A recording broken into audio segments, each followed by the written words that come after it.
Então é o seguinte, ó, o papo chegou aí agora, eu vou dar a aula hoje, aí provavelmente amanhã, ou no máximo na sexta-feira, eu já vou enviar para vocês a parcial, beleza?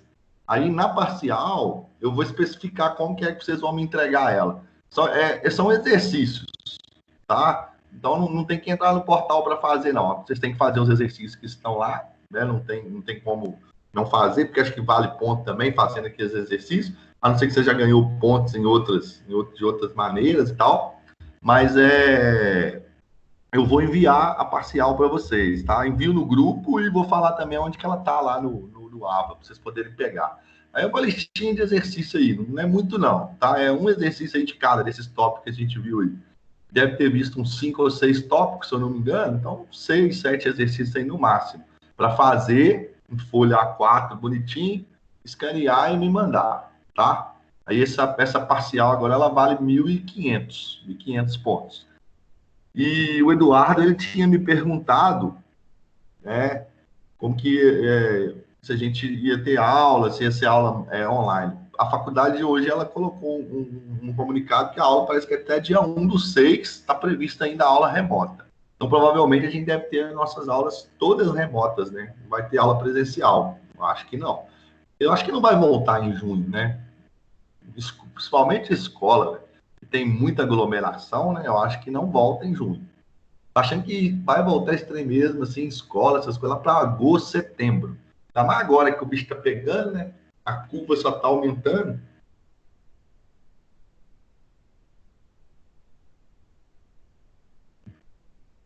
Agora que vai começar, né? Aparecer um cara de gente aí. E aqui em Minas Gerais, a gente acha que o número tá baixo, mas é um dos estados que menos testa, né? Eu tava lendo uma reportagem da UFMG, eles estavam falando que o número, eles fizeram a pesquisa, que o número de casos aqui em Minas Gerais é 16 vezes maior do que o que o governo apresenta, porque não testa, não faz teste nenhum. Na hora que começar a testar aí, deve ter muita gente que esse negócio aí. Tá, E tá complicado. deve ter muita gente assintomática, né? Que não apresenta o. Isso. Esse que é o problema, né? Tem gente que talvez tenha um organismo com uma recepção do vírus assim mais fraca, o cara nem dá sintoma, ele sai andando aí para cima e para baixo, passando esse trem para todo mundo. Então, isso é o problema. Cheguei, pessoa foi mal atrás. Eu fico meio com medo, tem hora desse trem.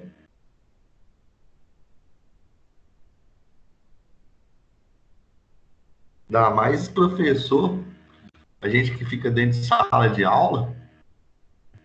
Então, ó, a galera tá chegando aí agora. Vou voltar a informar, então, ó, nossa parcial. Vou enviar a parcial para vocês essa semana, tá? E lá na parcial eu vou colocar como que é para mim. Vai estar todas as instruções bonitinhas, como que é para fazer, tá bom? Aí provavelmente deve ser eu vou colocar assuntos até a matéria de hoje. Apesar que eu vou dar mais um ou dois tópicos, tá? Um ou outro tópico. Ó, aula passada, agora uma outra pergunta. Aquela lista de exercícios que eu enviei para vocês sobre séries de Fourier, vocês chegaram a fazê-las? Eu já até tô com as respostas delas aqui, eu vou enviar para vocês hoje, tá? Vocês lembram da matéria de série de Fourier? Minto, não é série de Fourier, não. Série de Fourier, eu tô devendo a lista para vocês, né? Esqueci dessa lista. Tô falando de série de potência, aquela lista. Isso daí, na verdade, eu não vou cobrar, não.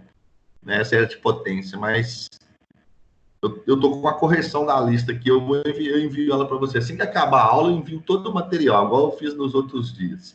Aí essa listinha aqui, ó, eu resolvi ela toda, detalhada. Aí eu envio para vocês também, dá para vocês poderem dar uma estudada. É porque a outra turma que eu tenho de cálculo, na verdade não é cálculo 4, é cálculo avançado, números complexos e equações diferenciais. Ela é blended. E aí eu estou resolvendo os exercícios bonitinho, porque a segunda prova ela não é minha, né? A segunda prova ela é da faculdade. Aí eu tô com medo de, por exemplo, eu não sei o que vai cair na prova. Eu nunca vi uma prova de cálculo avançado, blended, eu não vi ainda a prova. Então, Eu estou pegando os exercícios que eu dou e resolvo para os meninos. Aí eu vi para vocês também. Mas a matéria é diferente. A partir da unidade 3, eles veem equações diferenciais parciais e vocês veem cálculo vetorial. Aí é um pouco diferente, mas a unidade 1 e 2 é igual. Então aí tá tranquilo. Aí agora começa a mudar um pouco.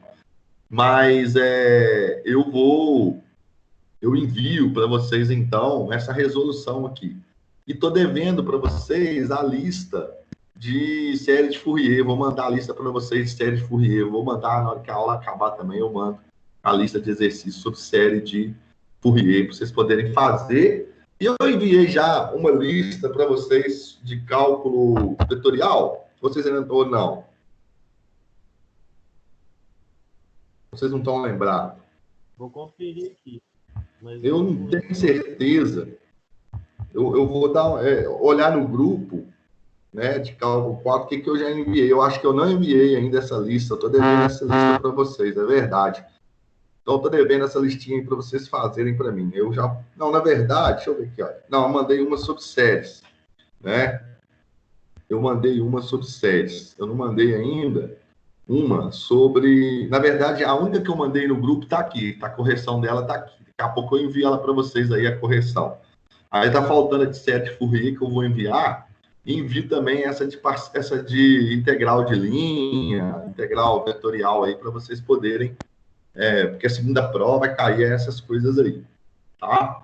Quem tiver aí alguma dúvida e tal, na hora de fazer as listas de exercícios, pode me mandar no privado, pode me mandar e-mail, não tem problema não, tá?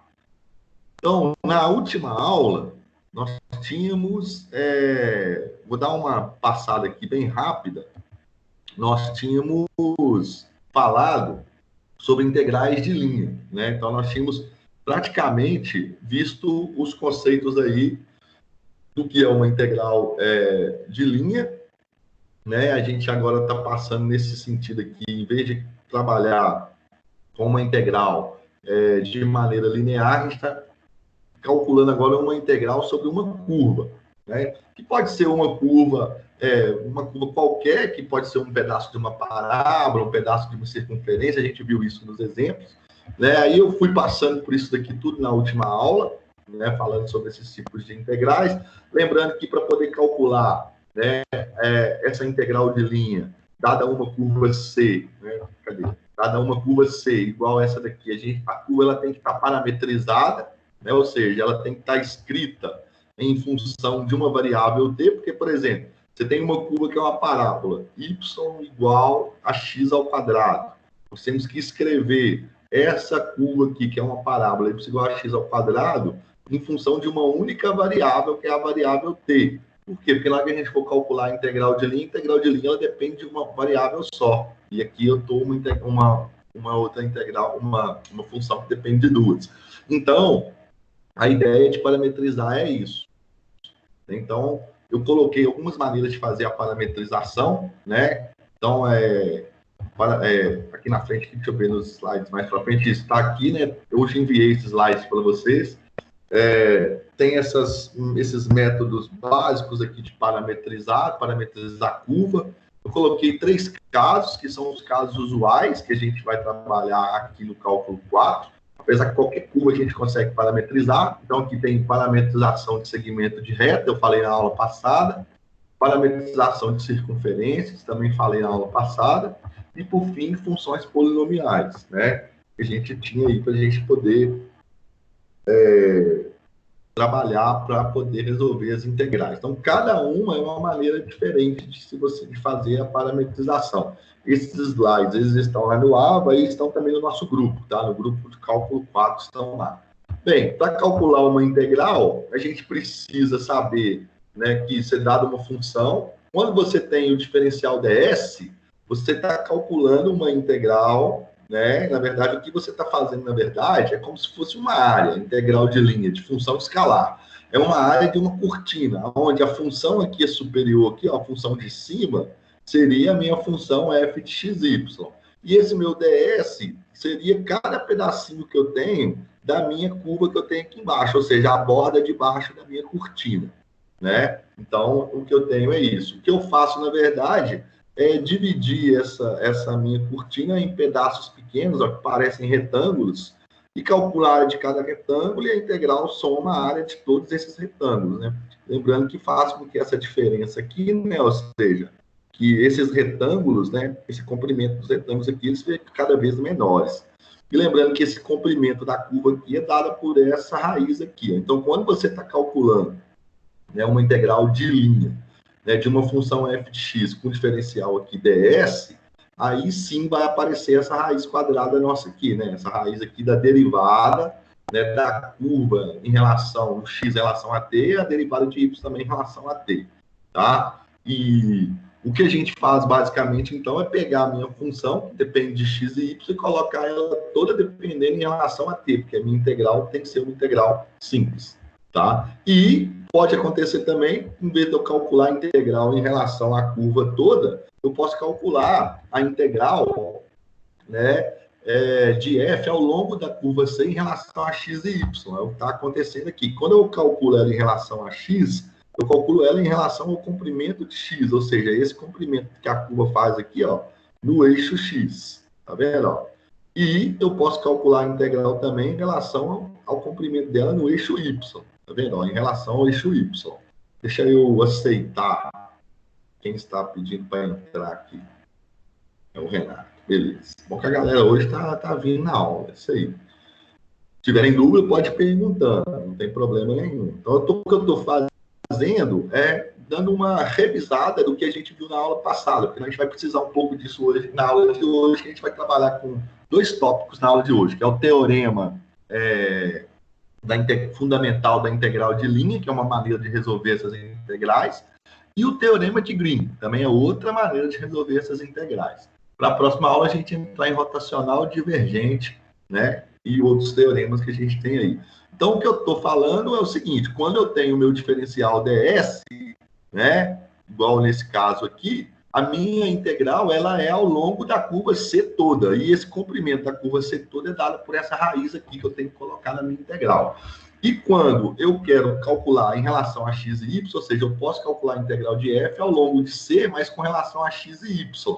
E aí seria em relação ao comprimento de x e em relação ao comprimento de y, da curva, né?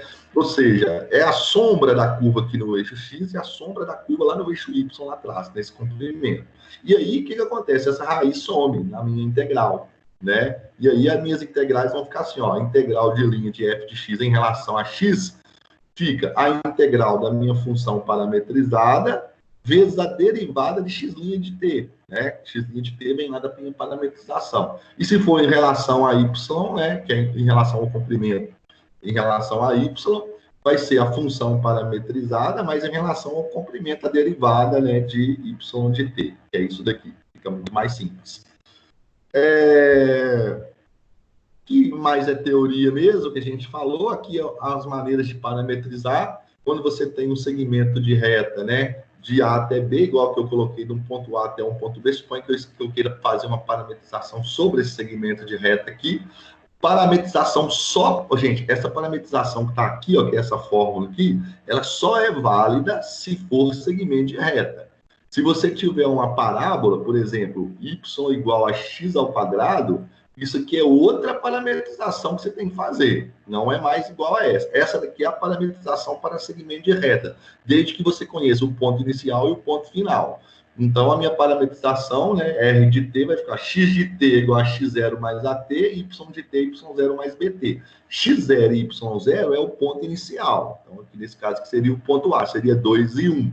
Né? E A e B são as coordenadas do vetor diretor. O vetor diretor é um vetor que parte da origem, né, que dá a mesma direção do meu segmento de reta aqui, ó, que dá a direção do segmento de reta. Então, esse ângulo que existe aqui é igual a esse que tem aqui com o eixo x, ó, tá? Ou seja, eles são paralelos. E esse vetor diretor é dado pelo ponto final, as coordenadas dele, que é A e B, é dado pelo ponto final menos o ponto inicial. Então, vetor diretor AB. Tá vendo? Então, ele é dado pelo ponto final menos o ponto inicial. Aqui tem um exemplo, né, que é realmente o mesmo, está ali o mesmo gráfico. Então, olha só. Enquanto a equação paramétrica do segmento, o que eu vou fazer? Ponto final menos o ponto inicial, primeiro, que é achar o vetor diretor. Aí, se eu tenho o segmento, eu quero determinar aqui ó, as coordenadas do vetor AB, né? Então, é o ponto final B menos o ponto final A.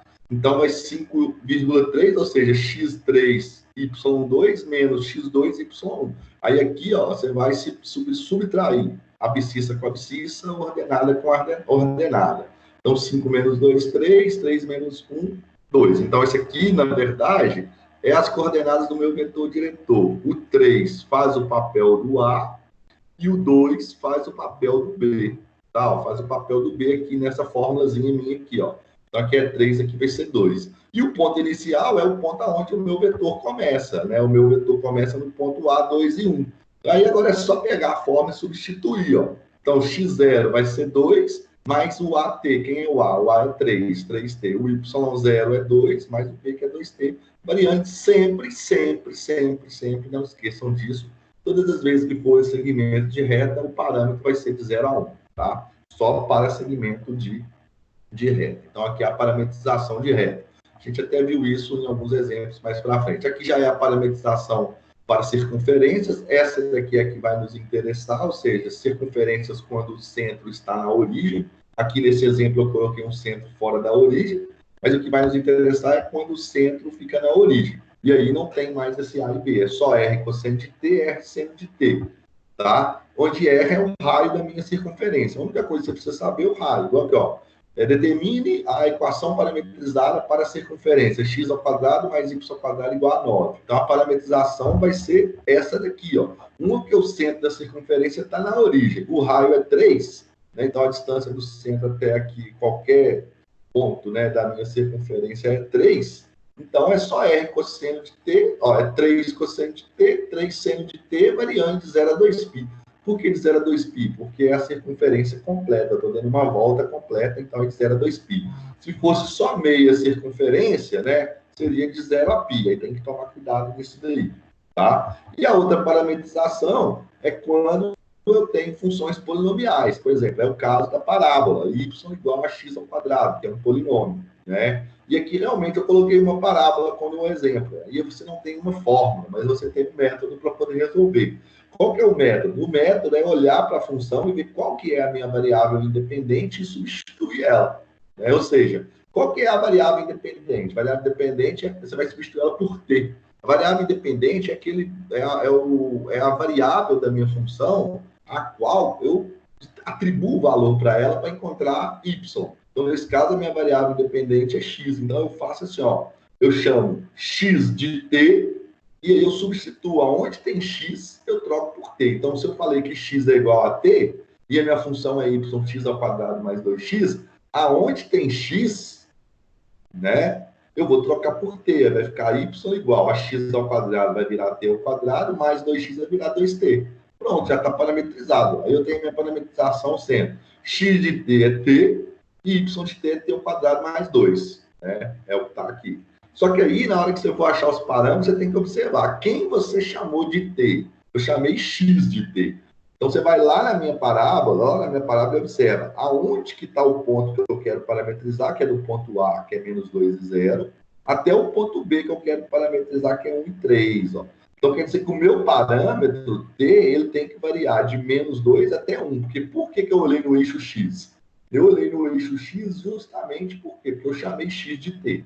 Então, como eu chamei x de t, essa minha variação de t aqui, ela tem que estar em relação a x. Então, o menor valor para ela é menos 2 e o maior valor para ela é 1. Então, por isso que o meu parâmetro varia de menos 2 a 1. Se eu tivesse pegado esse ponto aqui, ó, aí seria de menos 3 até 1. Aí depende. O exercício sempre vai te dar as extremidades. Porque quando você for calcular a integral, não tem como você calcular a integral sobre uma curva ser infinita. A curva ela tem que ter um começo, tá vendo aqui, ó, e tem que ter um fim. Então, sempre ela vai ter um ponto inicial e vai ter um ponto inicial. O exercício sempre vai te dar isso. Não tem como fugir disso daí, tá? Aí, o que vai acontecer para nós é aparecer uma dessas três parametrizações. Porque quando você for calcular a integral de linha, você tem que fazer uma parametrização. Igual esse exemplo que eu coloquei aqui, ó, resolvendo integrais de linha de funções escalares. Calcular a integral de linha de 2 mais x ao quadrado y ds. Repara que apareceu o ds. Se apareceu o ds, eu estou calculando a integral sobre a curva C toda. Qual curva C? Não sei. O exercício vai te dar aqui, ó, onde C é a parte da circunferência unitária, né, x ao quadrado, y ao quadrado, com x maior que 1. Isso daqui quer dizer o seguinte, que é uma circunferência com centro na origem, né? Então é uma circunferência completa, com centro na origem, mas só falou assim que só quer os valores de x positivo, então só quer valores daqui para lá. Então por isso que só quer a metade da circunferência. Esse pedaço aqui você não pega ele, por quê? Porque daqui para lá é negativo, então você só vai pegar os x positivos. Então ele quer a semicircunferência, né, que está à sua direita, podemos dizer aí. Tá? Se fosse y menor que zero, você ia usar isso daqui. E aí, olha só, como que eu vou parametrizar? Eu tenho que parametrizar uma circunferência. Aí eu tenho que lembrar como que parametriza uma circunferência. A parametrização da circunferência está aqui, ó. É isso daqui. Independente se for uma circunferência inteira ou um pedaço de circunferência. Então, a circunferência está aí. Então, como é que eu faço a parametrização? O raio dela é 1, o número que eu elevo ao quadrado aqui é 1. Nesse caso que eu fiz aqui atrás, ó, aqui tinha 9, tá vendo? Mas a equação da circunferência, ela é x ao quadrado mais y ao quadrado igual a r ao quadrado. Então, o raio não é o número que está aqui. Você tem que pensar qual é o número que eu elevo ao quadrado que vai dar o número que vai estar aqui. Então, por exemplo, 9. O raio é o número que eu elevo ao quadrado que dá 9. Né? Então, deixa eu só apagar isso aqui. O número que eu elevo ao quadrado que vai dar 9, né, é o 3. Né? O número que eu elevo ao quadrado que vai dar 9, ele é o 3, ó. Tá vendo, ó? O número que eu elevo ao quadrado que dá 9 é 3. Então, o raio é 3. Por isso que aqui eu coloquei 3, coloquei 3. Por exemplo, se aqui fosse 25, o raio era 5. Se aqui fosse 16, o raio era 4. Nesse exemplo aqui, é 1. O único número que eu elevo ao quadrado que dá 1 é o único número, não. É um número que eu elevo ao quadrado que dá 1 é 1. Né? Então, menos 1 também. Mas o raio não pode ser negativo, é positivo. Então, quer dizer que na hora que eu for parametrizar, ó, esse R aqui, ó, vai ser o quê? Vai ser 1. Então, aqui tem 1 aqui. Eu não coloquei porque não precisa. 1 vezes cosseno e 1 vezes seno vai dar a mesma coisa, dá cosseno e seno. Mas aqui tem 1 aqui. E agora, o meu parâmetro é só a metade da circunferência. E aí, olha só, a gente sempre mede isso no sentido anti-horário. Mas o zero está aqui, ó. O zero está aqui. Zero grau, podemos dizer assim, ou 0 radiano. Se eu for medir daqui para lá, eu vou medir só um quarto da circunferência. Eu fico esquecendo, eu não tenho esse daqui, esse pedaço da minha circunferência. Então, o que eu tenho que fazer? Eu tenho que voltar um quarto da circunferência e medir daqui para lá agora. Ó. Por isso que o meu ângulo está o quê? De menos π sobre 2 até π sobre 2. Porque aqui é 0, eu andei 90. Π sobre 2 é a mesma coisa que 90 graus. Né? Ó, isso aqui é a mesma coisa que 90, tá? Π sobre 2. Só que como eu estava daqui, andei para cá no sentido horário, é menos π sobre 2, tá? É menos 90. Então eu saí de menos π sobre 2 e fui até 90 positivo, que é o quê? Π sobre 2 positivo. Então quer dizer que o meu x, né, ele está variando de menos π sobre 2 até π sobre 2. E aí é só montar a integral, né? Aí tem que montar a integralzinha, fazer as substituições. Ó, a função f de x sobre a qual eu quero integrar é 2 mais x ao quadrado y. E como é em relação a ds, é em relação ao comprimento da curva toda. Então, vai ter aquela raiz quadrada. Né? Então, é a fórmula da raiz quadrada que você vai usar. Você só usa as outras fórmulas com relação a x e y. Então, nesse caso nosso aqui, né, o que eu faço? Eu simplesmente, primeiro, eu fiz aqui passo a passo, eu peguei minha função f de xy, que é 2 mais x ao quadrado y, e troquei ela por x de t e y de t. Quem é x de t e quem é y de t? Estão aqui na minha parametrização. Ó. X de t é cosseno de t, y de t é seno de t. Então, eu vou trocar. Ó. Vai ficar 2 mais, no lugar de x, ficou x de t ao quadrado, não é? Troquei x por x de t. E y, eu troquei por y de t. Fazendo as trocas pelos valores de x de t e y de t, vai ficar 2 mais o cosseno de t ao quadrado e seno de t ao quadrado. Porque o x, ele é cosseno de t e o y de t é seno de t. Então, essa aqui é a minha função de integração. Ó. Ou seja, é aquela funçãozinha que eu vou colocar aqui para eu poder integrar. Então, ela já está aqui já. Ó. Então, essa função, ela ficou escrita em função de t dessa maneira aqui.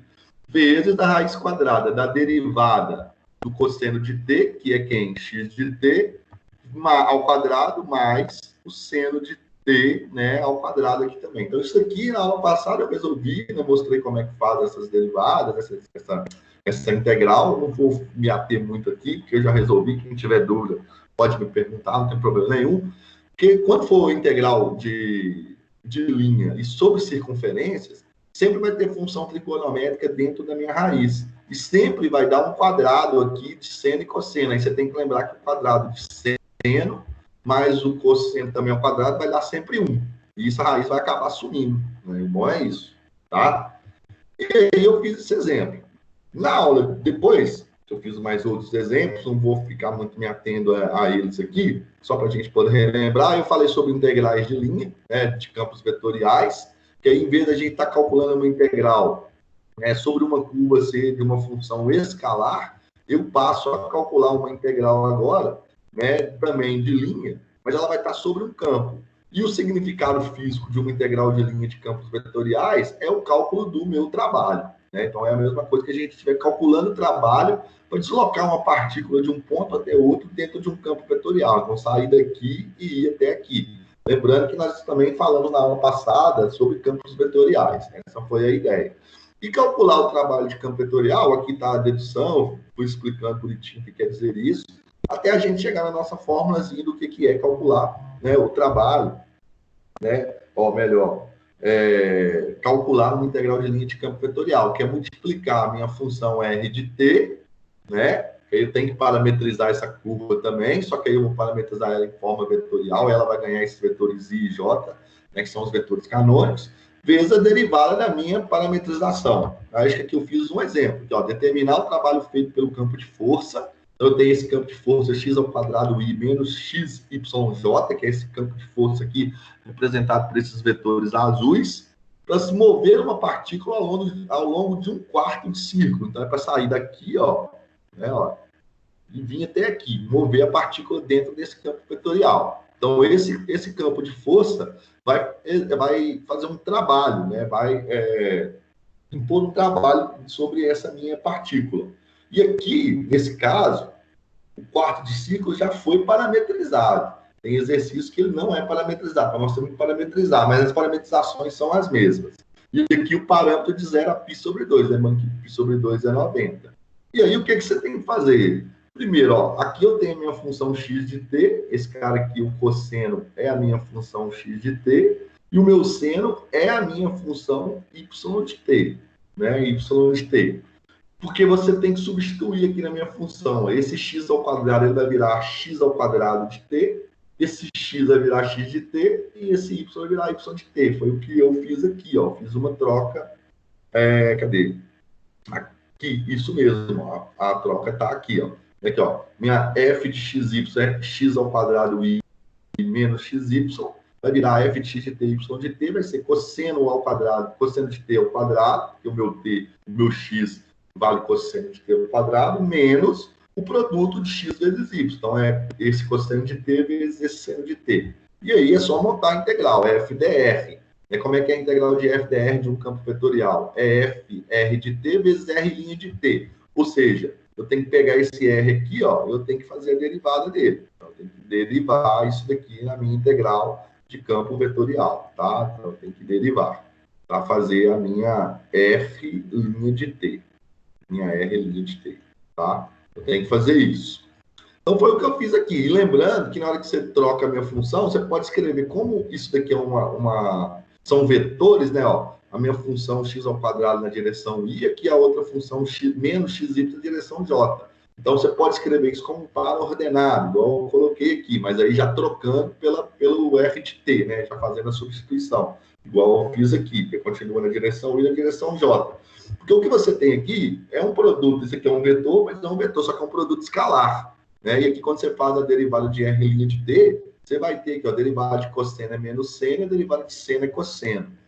Então, é o que está aqui. Você vai multiplicar um pelo outro, mas o produto ele é escalar. Como é que eu faço o produto escalar? É esse cara vezes esse, mais esse vezes esse. Então, é essa coordenada aqui, i, né, vezes na direção i, e esse aqui que é j na direção j. Lembrando que aqui você não pode sair integrando aqui igual um louco, não. Primeiro você tem que resolver o produto escalar. Resolve o produto escalar e depois você faz a integral, tá? O método integral, na última aula também eu tinha escrito, mostrado como que é. Aqui tem um outro exemplo, também vou deixar aí para depois, tá gravado também na outra videoaula.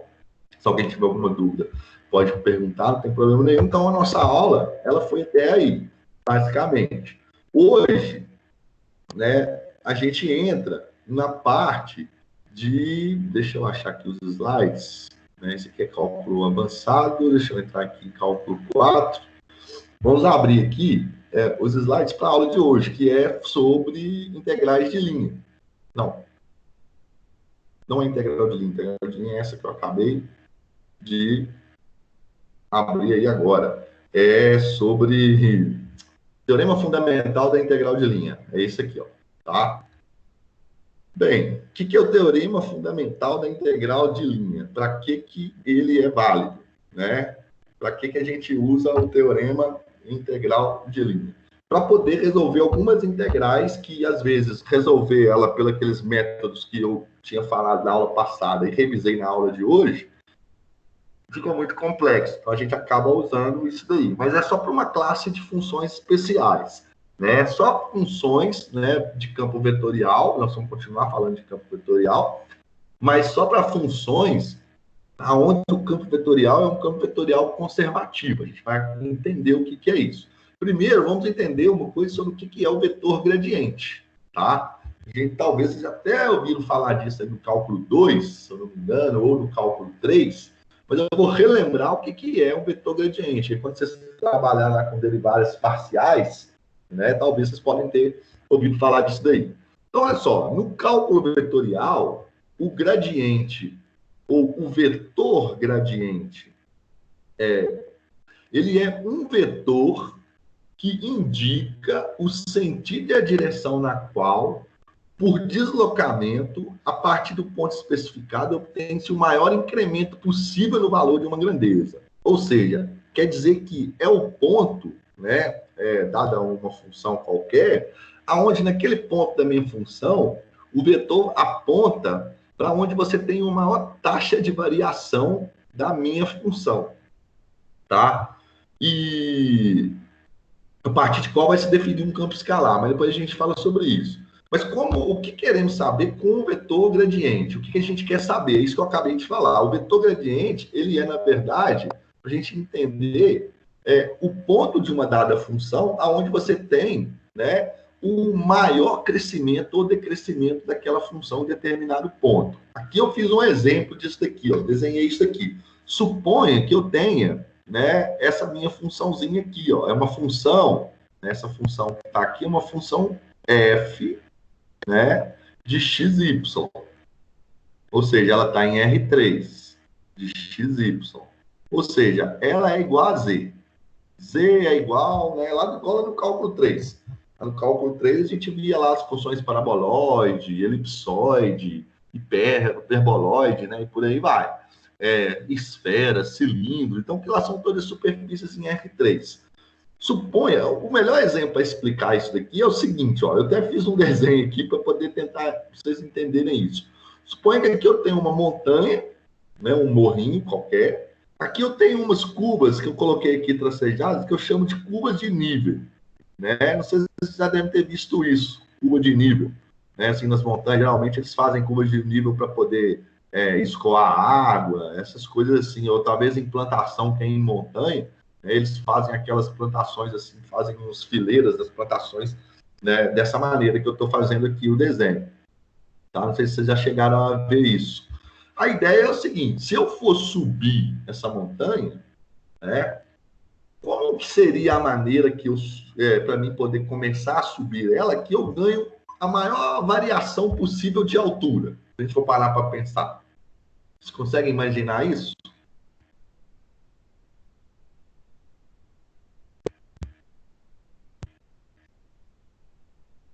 Ou tá difícil?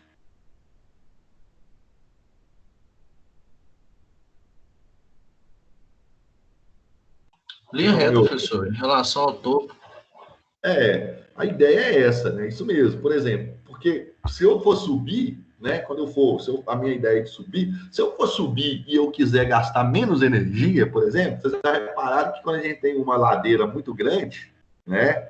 Em vez da gente subir a ladeira assim, né? O que a gente faz? A gente sobe assim, não é? Ó? Faz esse sentido aqui, ó. Vai em zigue-zague. Né? Por quê? Porque é mais cômodo para a gente faz menos esforço.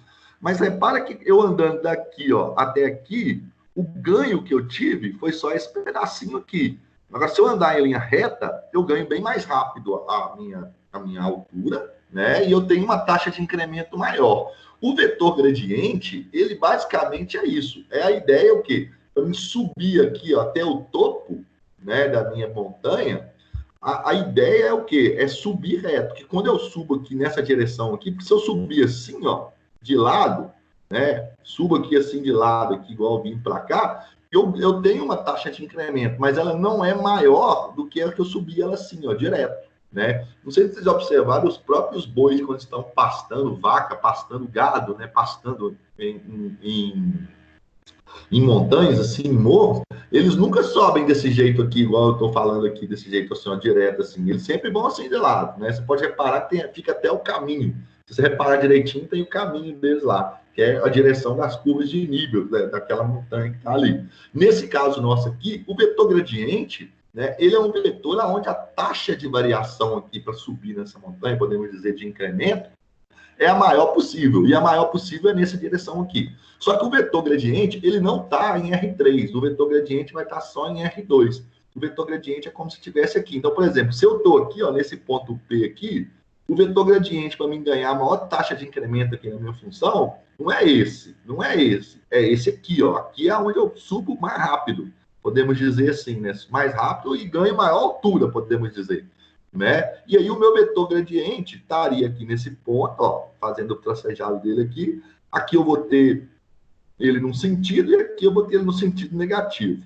A gente representa o vetor gradiente com esse delta aqui, ó, de cabeça para baixo, né? Que é a funçãozinha aí, vetor gradiente de f, del f, que a gente fala. Então aqui, o que eu estou querendo mostrar para vocês é o que é um vetor gradiente. Né, a definição, né, assim, geométrica do vetor gradiente. Pensar no vetor gradiente, né, como sendo esse vetor, né, igual está falando aqui, ó, maior taxa de crescimento ou decrescimento da função em um determinado ponto. Então, num determinado ponto, né, ele vai ser sempre aqui, ó, perpendicular, né, paralelo, tangente à minha superfície aqui, subindo, podemos dizer assim, né? E aqui, ó, eu teria o meu vetor gradiente aqui se eu estivesse olhando isso aqui por cima, né? Que seria a vista por cima. Mas meu vetor gradiente seria esse daqui. Né? Ele é o quê? Faz 90 graus com as minhas curvas de nível. Então, por exemplo, se aqui eu tivesse uma curva de nível aqui, né? O meu vetor gradiente, né? Que na verdade as curvas de nível, o reflexo dela estariam aqui no meu plano XY. Então, ela faria 90 graus. Então, aqui eu tenho 90 graus com elas, tá vendo? Ó? Então, essa é a ideia de vetor gradiente, tá? Então, é o que está escrito aqui, ó. Obtém-se o maior incremento possível no valor de uma grandeza a partir da qual se define um campo escalar para o espaço em consideração. Então, o vetor gradiente, ele vai me dar a maior taxa de crescimento ou decrescimento. Então, por exemplo, a mesma coisa se eu fosse descer, né? Eu não ia descer ladeando aqui, podemos dizer isso aqui, né? Eu ia descer direto. Né, se eu quisesse a maior taxa de decrescimento dessa montanha, se eu criar a maior taxa de crescimento dela, o meu vetor estaria dessa maneira. Então, para dar um esclarecido no que é vetor gradiente, a gente não vai precisar entender ele geometricamente, mas nós vamos precisar usar o vetor gradiente. Então, quer dizer que é o seguinte, o vetor gradiente, na matemática, ele é o seguinte, então ele vai apontar o crescimento ou decrescimento máximo, né, para onde o vetor gradiente aponta, e ele é uma taxa de variação, é anômala no vetor. Então, por exemplo, você saber qual é a taxa de variação, é só você calcular o comprimento do vetor, que você consegue saber qual é a taxa. Né? Mas a gente não vai precisar saber disso. Agora, o mais interessante é porque o vetor gradiente, que é dado por del f, que é esse del de cabeça para baixo, ele é uma operação, podemos dizer assim, matemática que existe no cálculo, que sai de uma função escalar, isso aqui não é vetor, ó, isso aqui não é vetor, e a gente transforma num vetor, num campo vetorial. Tá vendo? Ó, num campo vetorial. Então, como é que eu faço para calcular, por exemplo, o vetor gradiente de uma função em R2 e uma função em R3? É bem simples. Vai ser dada a função, você vai fazer as derivadas parciais dela. Ó. Então, na direção I, você pega a função, faz a derivada em relação a x. Na direção J, você faz a derivada em relação a y. Pronto, derivada parcial, né? Derrou f, derrou x, derrou f, derrou y. Então, quer dizer que você vai estar derivando em relação a x e essa outra você vai estar derivando em relação a y. E se for em R3, aí você vai ter mais uma direção, que é a direção K, né? Então, você vai ter aqui, ó, x, y, você vai ter z, aqui você tem z, que é essa direção, aqui você tem y, que é essa direção, e aqui você tem x. Lembrando que os vetores i, vetor j e vetor k são os vetores canônicos, né? Aqui, ó, na direção z, eu tenho o vetor k, que vai me dar a direção z, na direção y eu tenho o vetor j, e na direção i eu tenho, na direção x eu tenho meu vetor i, tá? Então é isso que você está fazendo. Então quer dizer que o vetor gradiente, ele está operando, né? Ou seja, é uma operação, né? Isso aqui é um símbolo de operação, igual soma, subtração, multiplicação, que a gente está conhecido, mas é uma operação vetorial que pega uma função escalar, né, e transforma numa vetorial. Essa é a ideia. E aqui, quando você tem R3, você vai ter as derivadas parciais de f em relação a x na direção i, f em relação a y na direção j, f em relação a z na direção k. Aqui, eu tenho um exemplo, aqui, ó. Determine o campo vetorial gradiente de f, né, de xy, x ao quadrado y mais y ao cubo. Desenhe o campo vetorial gradiente juntamente com um mapa de contorno de f. Só vai conseguir fazer essa segunda parte aqui no computador. Eu não vou pedir isso. É porque aqui eu resolvi fazer isso aqui só para mostrar para vocês como elas estão relacionadas. Então, olha aqui, ó. O que acontece? Eu peguei a minha função f e vou fazer as derivadas parciais. Ó. Então, eu pego essa função aqui, faço a derivada em relação a x, e pego essa outra parte da minha função aqui e faço a derivada em relação a quem? A y. Essa é a ideia. Então, ó, a derivada de x de f em relação a x, ó, então você vai fazer o seguinte, quando você está derivando uma função em relação a x, tudo que não for x é constante. Então, y aqui é constante. Então, eu copio o y. Ó, eu copiei o y. E derivo só x ao quadrado. A derivada de x ao quadrado é o quê? 2x. Então, quer dizer que a derivada de f em relação a x, né, é o quê? 2xy. Beleza? E essa outra parte aqui, ó, y ao quadrado, y ao cubo, né? Isso aqui, esquece isso que eu falei aqui em relação a y, porque eu tenho que derivar a função toda, né? Não é só parte dela, desculpa. Então, eu pego a função toda, e na hora que eu for derivar esse y ao cubo aqui em relação a x, ó, y ao cubo é constante, a derivada de constante é zero, então ele não aparece. Então, fica só isso daqui. Entendeu? Essa parte que é derivada parcial, não tem muito segredo, não. Né? Ó, pego a função toda, né? Ó, pego a função toda e derivo em relação a x. Né? Ó, derivo em relação a x. Então, a derivada de x ao quadrado y vai derivar só o x ao quadrado, o y é constante, eu repito, a derivada de x ao quadrado é 2x. E a derivada de y ao cubo é zero. Agora, eu vou pegar a mesma função e vou derivar em relação a y. Né? Em relação a y. Derivando isso em relação a y, né? Que acaba que acho que eu comi um pedaço da minha derivada aqui, ó. Mas deixa eu ver aqui. Pegar essa função aqui e derivar em relação a y, é isso mesmo. Vou até consertá-la já, ó. Vamos voltar aqui, ó. Já fazer isso. E o que acontece? Na hora que eu for fazer essa derivada da função toda em relação a y, vai ficar a derivada de x ao quadrado em relação a y, vai dar o quê? Vai dar x ao quadrado, né? Porque a derivada de y vai ser 1, né? Ó, então aqui eu vou ganhar um x ao quadrado, tá? Então o que acontece? Deixa eu só apagar aqui. Isso. Então o que vai acontecer? Deixa eu salvar. Então o que acontece? Vamos voltar aqui para a gente poder entender bem isso daqui. A derivada da minha função f, porque é a função f em relação a y. Então, a derivada de x ao quadrado y, derivada de x ao quadrado y. Derivada dessa parte aqui em relação a y, x ao quadrado é constante, eu repeti ele. E o que acontece com o meu y? A derivada de y é 1. 1 vezes x ao quadrado dá x ao quadrado. E essa outra parte, quando eu for derivar y ao cubo em relação a y, vai dar 3y ao quadrado. Aí morreu. Vou pôr isso aqui dentro do parênteses, para a gente não ter... errar, então, para a gente não problema aí, não ter problema, de confundir. Então, aqui faltou um pedaço da derivada aqui na hora que eu fui montar esse slide. Então, já coloquei ele aí já. Então, olha aqui, ó. Aqui, o que eu fiz? Eu fiz o gráfico da minha função. De qual função? Dessa função f de x aqui. Olha como é que fica o gráfico. Olha como é que é doido essa superfície. Uma superfície bem, podemos dizer assim, bem irregular, né? Tá parecendo que ela é uma sela de cavalo, parece, né? Mas eu não sei se vai ser, não. Acho que não. E aí, o que acontece? Aqui do lado, eu tenho o gráfico do quê? dos vetores gradiente, desses vetores aqui, ou seja, do vetor gradiente em cada ponto aqui da minha superfície aqui dela aqui, ó. Então, repara que quanto mais afastado aqui do meu eixo Z, o meu eixo Z como se ele estivesse saindo aqui da tela do computador, maior vai ser o vetor gradiente, ó. Tá vendo? Ó? E essas aqui, essas curvas rosas, seriam as curvas de nível aqui, ó, que eu teria aqui, né? Aqui, então aqui eu teria aqui, ó, essa aqui ó, seria uma curva de nível, aqui eu teria uma outra curva de nível, aqui eu tenho uma outra curva de nível, e por aí vai, elas estão representadas aqui. Tem essa curva de nível aqui, né, e essa outra aqui também, ó, são, na verdade, essa e essa. E você tem N curvas aqui de nível, e de cada curva de nível dessa, você repara que você tem um vetor azulzinho, que é dada por essa função aqui, ó, né, que é a função 2xy, na direção y, e 2 é x ao quadrado mais 3y ao quadrado j, que só está na direção, só está no plano xy. Então, você tem esses vetores, que são os vetores gradientes, que, na verdade, é um campo, né, de vetor, né, na verdade, forma um campo de vetor gradiente aí. E eles vão representar o quê? Vão representar a maior taxa de variação possível naquele ponto. Então, por exemplo, nesse ponto aqui, né, sei lá, talvez seja esse ponto aqui, né, maior o vetor gradiente seria esse, então seria a maior taxa de incremento aí para essa função.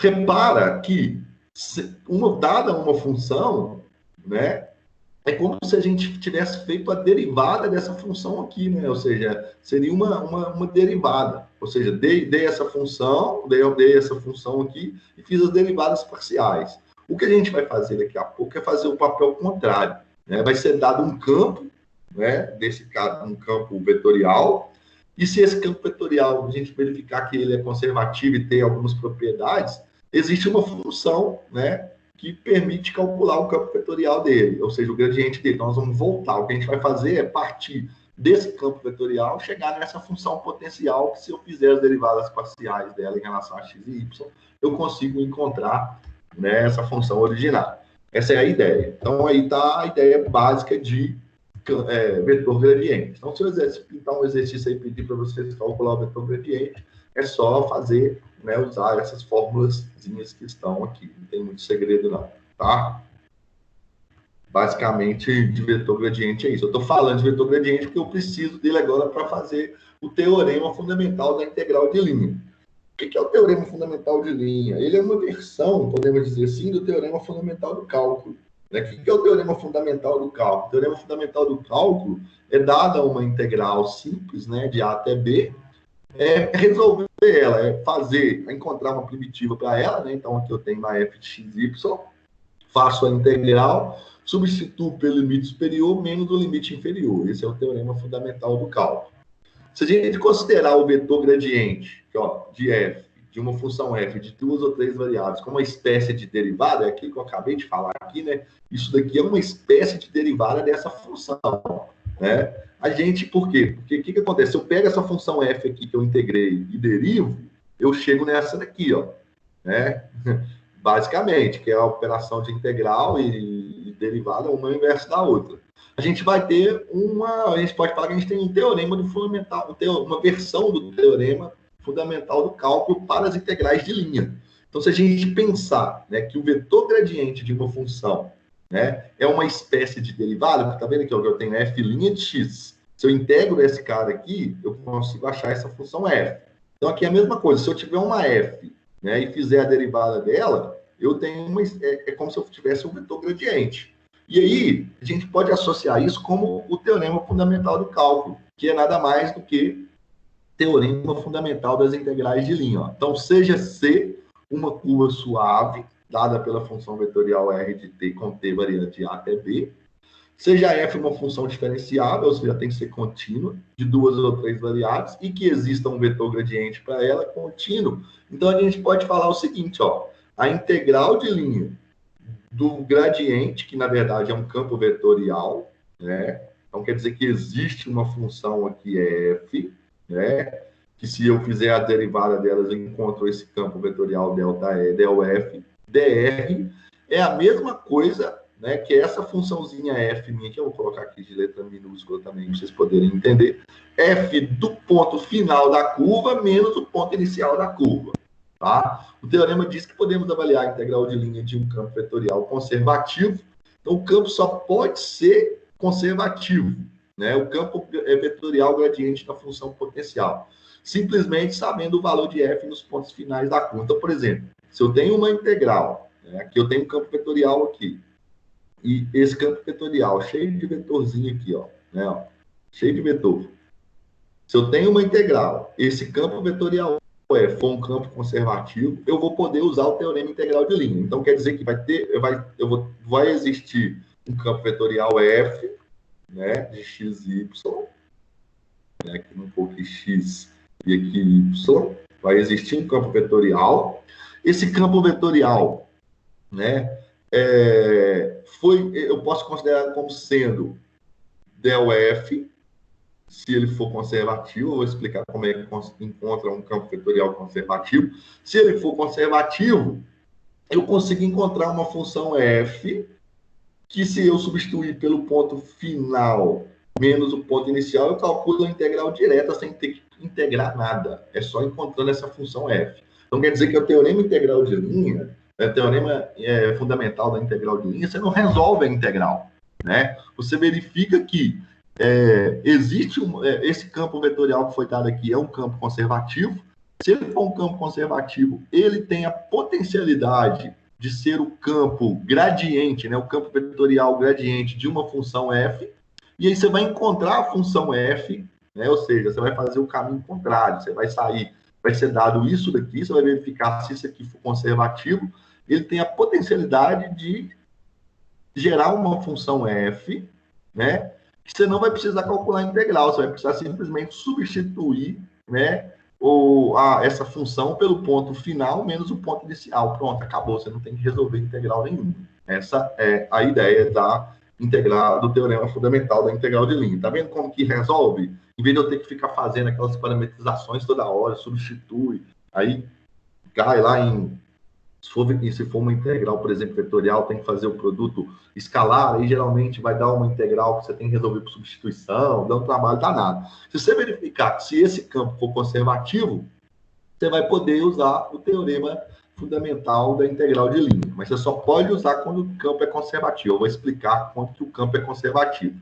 Mas aí você vai ter que fazer alguns processos para você ter que encontrar essa função f, né? Que a ideia básica é encontrar essa funçãozinha f aqui, tá? Então, ó, só repetindo aí para vocês, para ficar mais claro o que nós vamos fazer.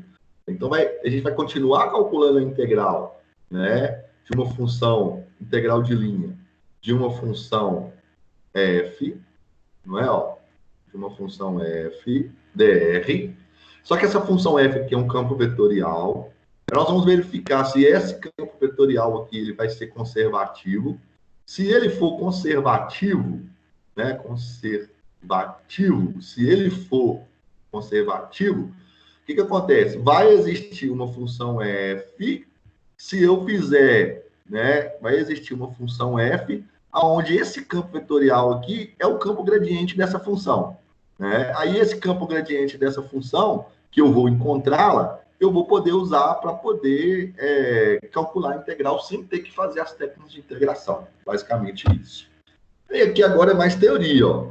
Se f é uma função de duas variáveis e c é uma curva plana com ponto inicial x1, y1 e o ponto final, né, x2, y2, como na figura, então o teorema vai ficar assim, né? Então eu tenho aqui, ó, del f dr vai ser f do ponto final, x2, y2, e o ponto inicial, x1, y1, menos o ponto final, y1. Então, o que a gente vai fazer é o seguinte, é ter que encontrar quem é essa função f aqui, tá? Lembrando que se isso daqui for uma espécie de derivada desse cara, então, se esse cara for conservativo, a gente vai verificar, a gente vai usar uma técnica para encontrar esse f. Encontra esse f, só substitui o ponto final e o ponto inicial.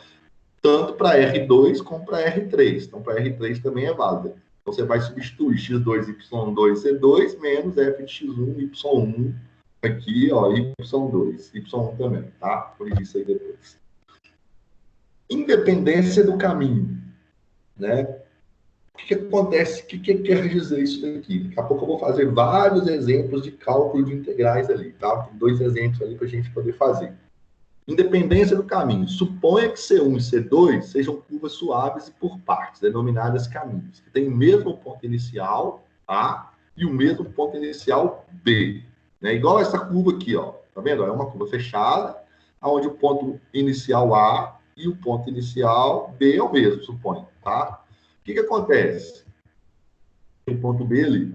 Se você tem uma integral aonde, né, suponha que C1 e C2 sejam pulsados, tem o mesmo ponto final e o mesmo ponto inicial, quer dizer que é isso aqui, ó. Suponha que eu tenho aqui, ó, ponto A aqui e ponto B aqui. Mas eu tenho uma outra curva que começa também em A e vai até B. Aqui, ó.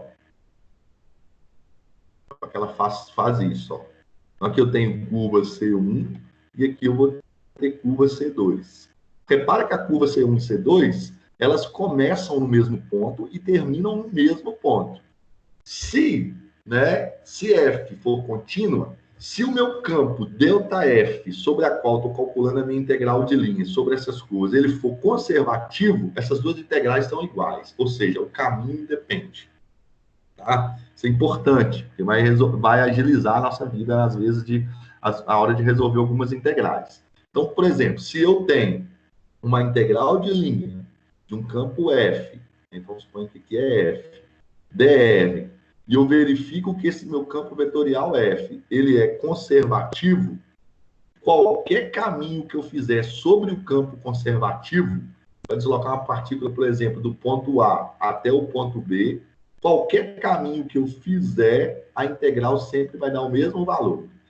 Eu posso dar uma volta completa aqui, ó, na minha página e voltar para o ponto B. Se eu sair do ponto A, né, se eu saio do ponto A e vou para o ponto B, independente do caminho, se esse campo for conservativo, o valor das integrais são iguais. Então, por exemplo, se eu faço pela curva C1 aqui o caminho, deu 20 a integral, se eu vou pelo caminho da curva C2, também dá 20, mas só vale para o campo conservativo. Se o campo não for conservativo, os valores das integrais vão ser diferentes. Isso acontece com o campo gravitacional, né?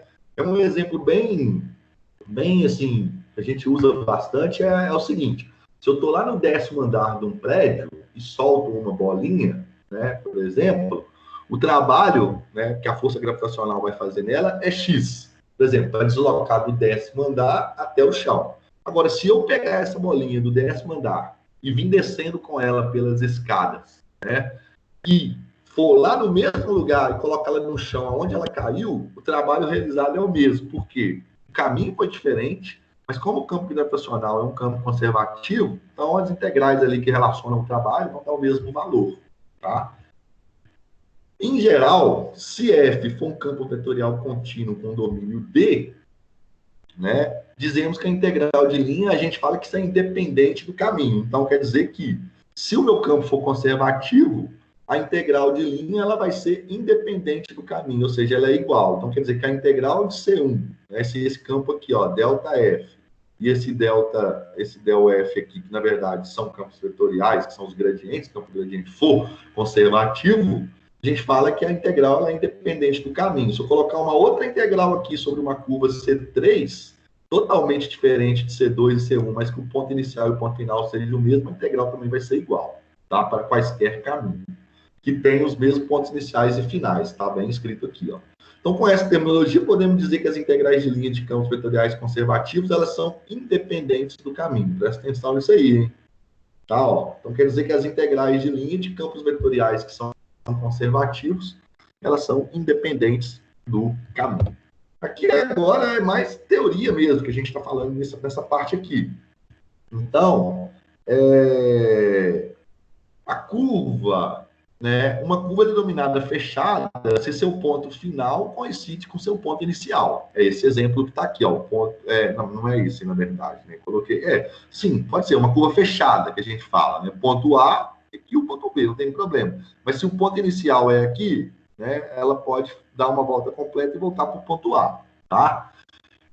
Ou seja, R de A é igual a R de B. Se a gente tem uma integral, né, f de r é independente do caminho, então quer dizer que essa integral, essa função, esse meu campo vetorial f aqui é conservativo, né, caminhos D e C, Então, aqui, ó, vou só ler isso aqui com calma. Uma curva é denominada fechada se seu ponto inicial coincide com seu ponto final. Ou seja, se R de B for igual a R de A, então acontece que a minha integral de linha é independente do caminho em D, ou seja, no meu domínio D, em C, para uma curva fechada em D. Então, a gente pode escolher quaisquer pontos A e B sobre a curva C e olhar C como composta de um caminho C1 de A até B e um caminho de 2 de B até A. É o que eu acabei de falar aqui. Então, quer dizer o seguinte, ó, se eu pego uma integral, né, de linha, onde minha função f é um campo vetorial conservativo, se eu tenho uma integral para sair de A e voltar aqui em A de novo, ou seja, uma curva C todinha, como é que eu faço para me poder calcular essa integral aqui? Essa integral aqui é o seguinte,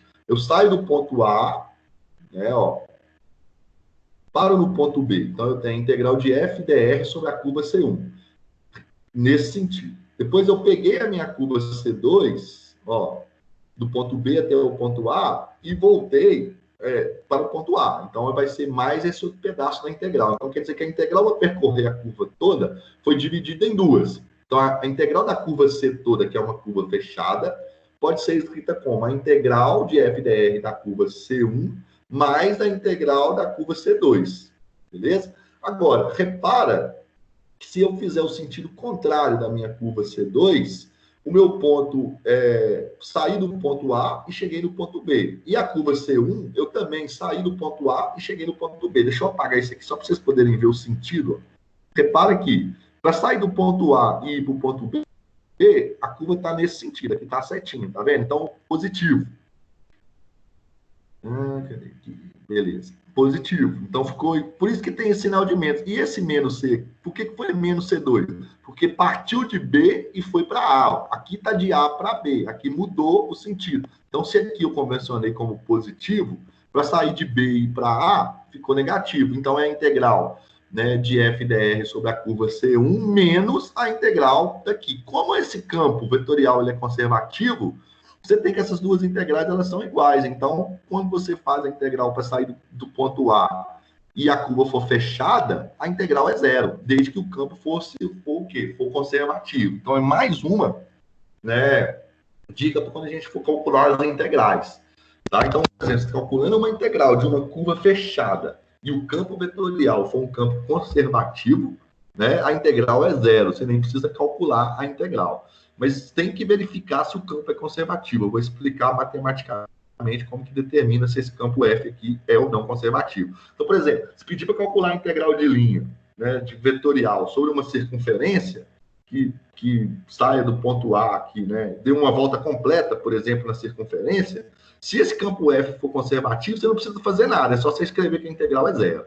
Né? Essa é a ideia básica. Bem tranquilo isso daqui. Tá? Aqui está a demonstração. Né? Ó, o que eu fiz? Eu peguei a integral para sair do ponto A até o ponto A de novo, dar uma volta completa, então é a integral de f dr sobre a curva C, só que a curva C é dada pelo seguinte, pela curva C1 de A até B e pela curva C2 de B até C. Para sair de A até B, olha só, repara que essa integral aqui, ela tem o ponto inicial A e o ponto inicial B, e a outra o ponto inicial B e o ponto final A, né? Trocou. Então, aqui é C1 e aqui menos C2, a gente pode falar, né? Porque o ponto final inverteu, né? Era de A até B e aqui de B até C. Então, é uma menos a outra, vai dar zero. Então, se você estiver calculando a integral de linha, né? Sobre uma curva, e essa curva for fechada, quando eu falo curva, é qualquer curva. Podia ser, por exemplo, um quadrado, né? Um quadrado é fechado, né? Ó, é fechado. Você vai percorrer 4 curvas aqui, né, 4 retas, na verdade, mas ele é uma curva total, a curva C toda, que é composta por 4 retas, essa e essa, é fechada. Se o campo vetorial que existe aqui for um campo vetorial conservativo, você nem precisa fazer essas integrais. Né? É só falar que essa integral é igual a zero, desde que o campo F for conservativo. Tá? Então, aqui está falando isso. Ó, dessa forma, né, se você tem integral de f dr independente do caminho em D, somente se f dr for igual a zero, o caminho for todo fechado, né? O caminho todo fechado e o campo for conservativo. Se falar que ela é independente do caminho, já se remete que f, né, é conservativo, né? Porque toda integral, né, que é independente do caminho tem campo vetorial conservativo, é o que está falando aqui. Então, na hora que fala independente do caminho. Então, como sabemos que a integral de linha de qualquer campo vetorial conservativo é independente do caminho, segue que zero, né, para qualquer caminho fechado, sabe que é zero, né? Para qualquer caminho que for fechado, a integral então vai ser zero. Por quê? Porque você vai ter um pedaço da integral assim e outro pedaço da integral assim, você está indo e voltando. Essa aqui vale 1, essa aqui também vai valer 1, só que é menos 1, na verdade, porque o sentido é contrário. Então, na hora que você soma as duas curvas aí para calcular a integral, vai acabar dando zero. Aqui a interpretação física é que o trabalho realizado por qualquer campo de força conservativo, tal como o campo gravitacional e o campo elétrico, eu acabei de falar o exemplo do campo gravitacional para mover o objeto ao redor de um caminho fechado, é zero. Então, se o caminho for fechado também é zero. Essa é a ideia. O teorema a seguir diz que todos os campos vetoriais independentes do caminho são conservativos. Então, aqui é uma outra ideia que a gente tem que pensar nisso daqui, ó, tá? Quer dizer que todo campo vetorial, né, que é independente do caminho, né, todos os campos vetoriais independentes do caminho, eles são conservativos. É o que está escrito nesse teorema aqui. Ou seja, suponha que F seja um campo vetorial contínuo em uma região aberta conexa, ou seja, eu tenho um domínio D. Se, né, a minha integral de linha de f dr for independente do caminho, então, se essa integral for independente do caminho, essa função f aqui, ó, ela é um campo vetorial conservativo, não esqueça disso. Então, f é um campo vetorial conservativo em D, e se ele for um campo vetorial conservativo em D, né, vai existir o vetor gradiente dela, o ΔF, que é igual a um campo vetorial F, que é igual a esse campo vetorial aqui. Tá certo? Ok? Então, quer dizer o seguinte, ó, se você tem uma integral de linha que é independente do caminho, automaticamente, então, esse campo vetorial da minha integral, ele é conservativo. E se ele for conservativo, vai existir uma função f qualquer, né? Que se eu fizer as derivadas parciais dela, eu tenho o vetor gradiente, que é nada mais do que essa função f que está dada aqui, certo? Mas como sabemos que um campo vetorial ele é conservativo? Um campo vetorial é conservativo, ó, uma função de duas variáveis, ele vai ser conservativo, né? Aí eu vou ter uma função P de I, então eu tenho um campo vetorial onde eu tenho uma função P de I e uma função Q de J. Se a derivada parcial de P em relação a Y for igual à derivada parcial de Q em relação a X, o campo ele é conservativo. Então, matematicamente, a gente verifica se um campo é conservativo fazendo isso. Olha aqui, ó, naquele primeiro exemplo lá atrás que nós fizemos, para verificar, dada uma função f, encontrar o campo vetorial, o campo gradiente dele. Se eu fizer essa derivada aqui, ó, da minha função p, que é essa, em relação a x, né, e fizer a derivada da minha função q em relação a y, se essas duas derivadas derem iguais, né, eu posso falar que o meu campo vetorial ele é conservativo. É o que está falando aqui nesse teoremazinho aqui, ó. Tá, ó. Então, a derivada de P em relação a Y e Q em relação a X. Ali eu inverti, né? Então, é P em relação a Y. Cadê? Derivada de P em relação a Y, que é Y, e de Q em relação a X. A gente pode até fazer aqui para ver se esse campo aqui ele vai ser conservativo, ó. A derivada aqui em relação a Y vai dar 2x, ó. Derivada de 2xy em relação a y, como eu estou derivando em relação a y, o 2x é constante, então eu copio o 2x, tá vendo? E a derivada de y é 1, então vezes 1 vai dar 2x. Aqui, ó, a derivada agora é em relação a x. A derivada de x ao quadrado é 2x, mais a derivada de 3y. 3y é uma constante, que eu estou derivando em relação a x, então isso aqui dá zero. Então, olha só, é igual.